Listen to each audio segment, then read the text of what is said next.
जय श्री राम दोस्तों, स्वागत है आप सभी का सनातन धर्म यात्रा में। दोस्तों, आज से हम मनुस्मृति की एक सीरीज लेकर आने वाले हैं जो कि आप सभी के समक्ष मनुस्मृति के श्लोकों को प्रस्तुत करेंगे। तो दोस्तों, आज की वीडियो में हम मनुस्मृति के प्रथम अध्याय के कुछ श्लोकों को देखेंगे और समझने का प्रयास करेंगे।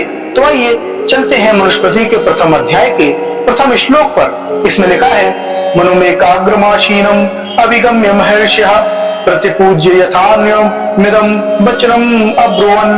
अर्थात महर्षि लोग एकाग्रता पूर्वक बैठे हुए मनु के पास अभिगम्य पास जाकर और यथोचित प्रतिपूज्य सत्कार करके इदम यह वचन अब्रुवन् बोले।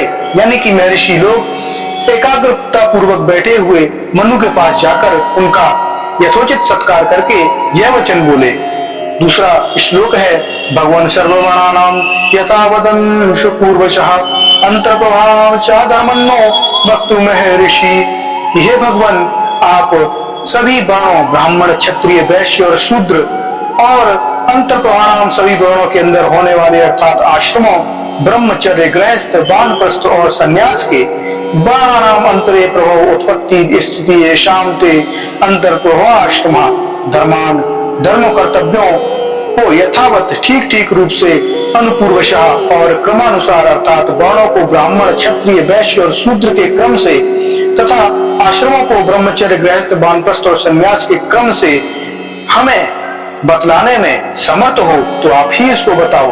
यानी कि जो महर्षि हैं वो मनुष्य कह रहे हैं कि हे भगवान, सभी वर्णों के बारे में क्रमशः पूर्वक और उनके जो आश्रम हैं जैसे कि ब्रह्मचर्य गृहस्थ वानप्रस्थ और संन्यास, इन सभी के बारे में भी ठीक रूप से क्रमानुसार हमें बताने में आप ही सक्षम हैं, इसलिए आप ही हमें बताइए।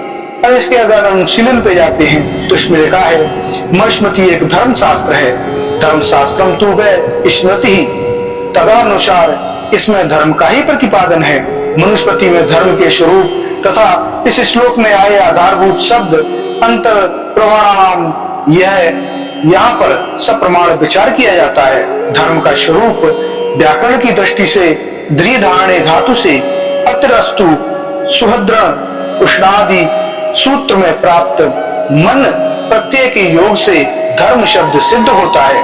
धारणात् धर्म इत्याहु ध्रियते अनेन लोका आदि व्युत्पत्तियों के अनुसार जिससे आत्मोन्नति और उत्तम सुख के लिए धारण किया जाए अथवा जिसके द्वारा लोक को धारण किया जाए अर्थात व्यवस्था या मर्यादा में रखा जाए उसे धर्म कहते हैं। इस प्रकार आत्मा की उन्नति करने वाला मोक्ष या उत्तम व्यवहारिक सुख देने वाला सदाचरण कर्तव्य अथवा श्रेष्ठ विधान यानी कि कानून नियम वही धर्म है। मनुस्मृति के धर्म को व्यापक अर्थ में ग्रहण किया गया है। स्थूल रूप से उसे दो अर्थों में वर्गीकृत किया जा सकता है। मुख्य अर्थ आध्यात्मिक उद्देश्य साधक और गौण अर्थ लौकिक व्यवहार साधक। तो आध्यात्मिक क्षेत्र में आत्मा के उपकारक निश्रेयसिद्धि अर्थात मोक्ष प्राप्ति कराने वाले आचरण को धर्म कहते हैं। यह धर्म का मुख्य अर्थ है। यही धर्म सार्वभौमिक सार्वकालिक एवं सार्वजनीन है जो त्याज्य नहीं है। इसी का प्रतिपादन करना धर्म शास्त्रों का प्रमुख उद्देश्य है। मनु ने इस धर्म का वर्णन निम्न श्लोक में किया है, वेदाभ्यासा तपा ज्ञानम इंद्रियाणाम च संयमः धर्म क्रिया आत्मचिंता च निश्चयकरम परमः। 12वें अध्याय का 83वां श्लोक है। निम्न प्रमाणों से भी उक्त अर्थ की सिद्धि होती है। धर्म शनय संचयात परलोक सहायतम सर्वभूतान्य पीड्यम। 4थे अध्याय का 238वां श्लोक, धर्मेण ही सायन तस्मस्त्रति सुदस्त्रतम। 4थे अध्याय का 242वां श्लोक, व्रति क्षमा दमोस्तेयम शौचम इंद्रिय निग्रह धीर विद्या सत्यम क्रोधो दशकम धर्म लक्षणम। 6वें अध्याय का 62वां श्लोक। मनुस्मृति में धर्म पालन के परिणाम स्वरूप जो फल प्राप्ति दिखाई देती है वह भी इस अर्थ की मुख्यता की ओर ही संकेत करती है। एतद्दो अभितम सर्व निश्चयकरम परम अस्माद पृच्छते विप्र प्राप्नोति परमागतिम। अनेन विप्रो वृत्यन वेद शास्त्रविद व्यतेत कल्मषो नित्यम ब्रह्म लोके महीयते। और इसके अन्यत्र भी अन्य कई श्लोक मनुस्मृति में दिए हुए हैं। उसके बाद व्यवहारिक क्षेत्र में त्रिविध आत्मिक, मानसिक, शारीरिक उन्नति कराने वाले, मानवत्व और देवत्व का विकास करने वाले उत्तम सुख साधक श्रेष्ठ व्यवहारिक कर्तव्य, मर्यादाएं और विधान यानी कानून धर्म कहलाते हैं। ये व्यवहारिक क्षेत्र के होने के कारण कर्म हैं, जिनमें देश काल परिस्थिति बस कुछ परिवर्तन भी आ जाते हैं।